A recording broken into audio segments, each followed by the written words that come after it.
Yang kedua catatannya adalah dari sisi ekonomi, terutama konsistensi dengan kebijakan pemerintah untuk menciptakan multiplier effect yang lebih besar di dalam negeri dan juga mendorong pertumbuhan ekonomi melalui hilirisasi. Nah, sebagaimana kita tahu, hilirisasi sudah dimulai, contohnya di sektor pertambangan. Misalnya adalah dengan melarang ekspor biji nikel dan pada saat yang sama menarik investasi di smelter atau pengolahan biji nikel. Itu sudah dilakukan dan pemerintah merencanakan hilirisasi tidak hanya di nikel dan tidak hanya di sektor tambang, tapi juga di sektor-sektor yang lain termasuk perkebunan dan lain-lain.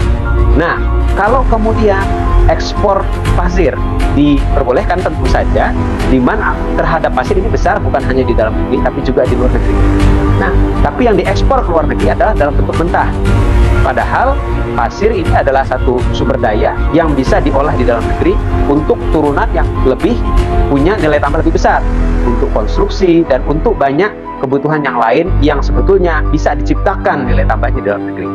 Sehingga kalau diekspor dalam bentuk mentah, harapan untuk menciptakan multiplier effect atau nilai tambah yang dalam negeri itu jadi tidak terjadi, dan artinya juga bertentangan dengan semangat hilirisasi dan transformasi ekonomi yang justru sedang digalakkan oleh pemerintah.